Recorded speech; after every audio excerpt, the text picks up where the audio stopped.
जादुई कहानियाँ देखने के लिए हमारे चैनल को सब्सक्राइब करें और बेल आइकन जरूर दबाएं। बहुत समय पहले की बात है। काव्या अपने माता पिता और अपनी बहन पूजा के साथ एक छोटे से शहर में रहा करती थी। पूजा और काव्या दोनों जुड़वा बहनें थी, परंतु दोनों का रंग एक दूसरे से बहुत ही ज्यादा अलग था। पूजा दिखने में बहुत ही ज्यादा सुंदर थी, वहीं दूसरी तरफ काव्या का रंग बहुत ही ज्यादा सांवला था। वो दिखने में बहुत ही ज्यादा बदसूरत थी, लेकिन फिर भी उन दोनों के माता पिता उन दोनों में बिल्कुल भी फर्क नहीं करते थे। उन दोनों को एक जैसा ही प्यार दिया करते थे। समय ऐसे ही बीत रहा था। एक दिन पूजा स्कूल में लंच के टाइम अपनी सहेलियों से गप्पे लड़ा रही थी। तभी वहाँ पर काव्या आ जाती है और वो पूजा से कहती है, पूजा, मैं अपना लंच लाना भूल गई हूँ। क्या तुम अपना लंच मेरे साथ शेयर करोगी? मुझे बहुत तेज भूख लगी है और मैं अपना लंच गलती से टेबल पर ही भूल आई हूँ। नहीं, बिल्कुल नहीं। अगर तू अपना लंच भूल ही गई है तो तुझे याद से अपना लंच लेकर आना चाहिए था।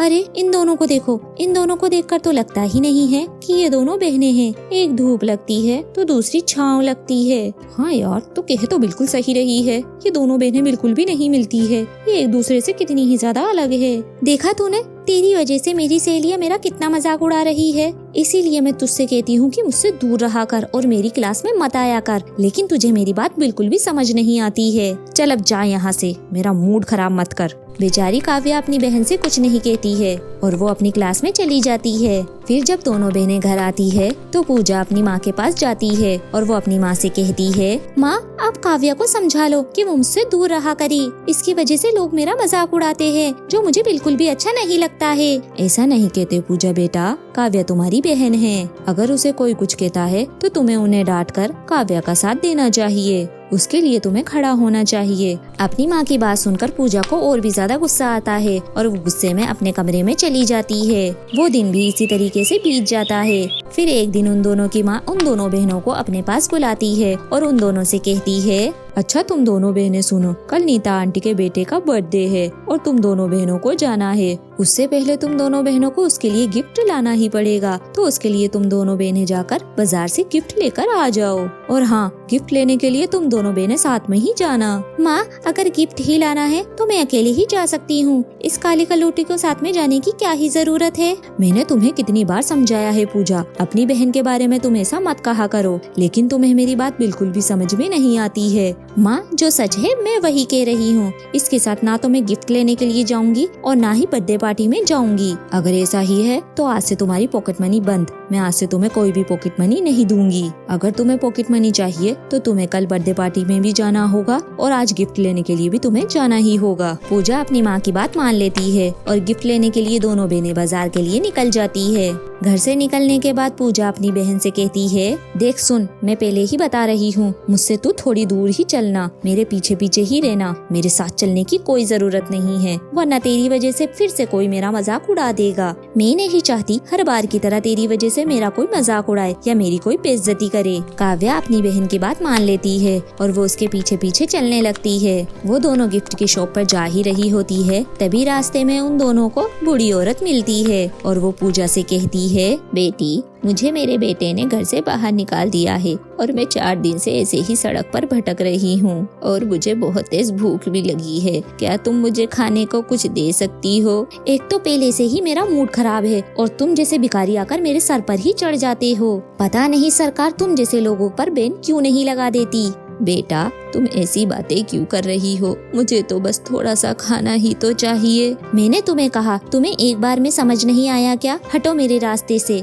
ऐसा कहने के बाद पूजा उस बूढ़ी औरत को धक्का दे देती है और उसे धक्का देने के बाद वो आगे निकल जाती है। पीछे से ये सब कुछ काव्या देख रही होती है। काव्या उस बूढ़ी औरत के पास जाती है और उसे उठाती है और अपनी जेब से पैसे निकालकर उस बूढ़ी औरत को दे देती है और उससे कहती है, लीजिए अम्मा जी, इन पैसों से आप कुछ खाने के लिए ले लीजिएगा। बहुत बहुत शुक्रिया बेटा, तुम दोनों बहनें हो, लेकिन तुम दोनों में कितना अंतर है। मैंने एक से मदद मांगी तो उसने मुझे धक्का दे दिया और मैंने तुमसे तो कुछ भी नहीं कहा, फिर भी तुमने मेरी मदद की। बेटी, तुम सच में बहुत अच्छी हो। ऐसा कुछ नहीं है अम्मा जी, मेरी बहन थोड़ी सी गुस्से में थी, इसीलिए उसने ऐसा कह दिया। नहीं बेटा, ऐसा कुछ नहीं है। वो लड़की बहुत ही ज्यादा घमंडी है, इसीलिए वो मेरी परीक्षा में असफल रही है। परीक्षा? कैसी परीक्षा? मुझे तो कुछ समझ ही नहीं आ रहा है। अम्मा जी, आप क्या कह रही हो? इतना कहने के बाद वो बुढ़िया एक परी के रूप में बदल जाती है।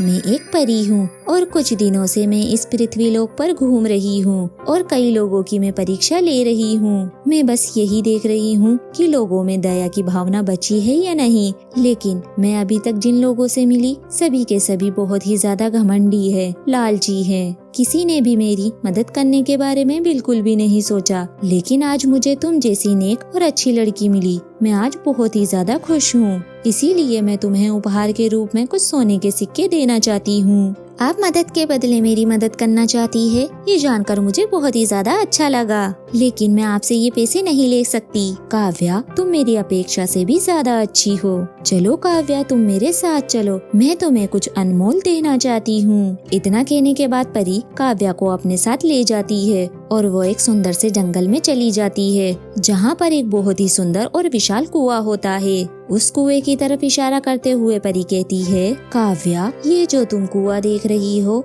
ये कोई मामूली कुआं नहीं है, बल्कि ये एक जादुई कुआं है और इसी से ही आज मैं तुम्हारी मदद करने वाली हूँ। काव्या को परी की बात बिल्कुल भी समझ में नहीं आती। तभी परी जादुई मंत्र पढ़ने लगती है और उस जादुई कुएं में से एक सुनहरा जादुई लहंगा बाहर निकल आता है। परी उस जादुई सुनहरे लहंगे को काव्या के हाथों में दे देती है और वो उसे लहंगा देते हुए कहती है, काव्या, ये जो तुम्हें लहंगा मिला है ये जादुई कुएं की देन है और ये जादुई सुनहरा लहंगा भी जादुई है। पर ये तो दिखने में मामूली सा लहंगा ही लग रहा है, इसमें क्या ही जादू है। हाँ काव्या, ये दिखने में बिल्कुल मामूली लग रहे हैं, लेकिन ये लहंगा तुम्हारे बहुत ही ज्यादा काम आएगा। इस लहंगे को पहनते ही तुम अत्यंत खूबसूरत हो जाओगी, तुम बहुत ही ज्यादा सुंदर लगने लगोगी और इस लहंगे को पहनने के बाद तुम जो भी इच्छा करोगी वो तुम्हारी इच्छा जरूर पूरी होगी। तुम्हें जादुई लहंगे का कोई लालच नहीं है, लेकिन तुम इसे मेरी तरफ से गिफ्ट के तौर पर रख सकती हो।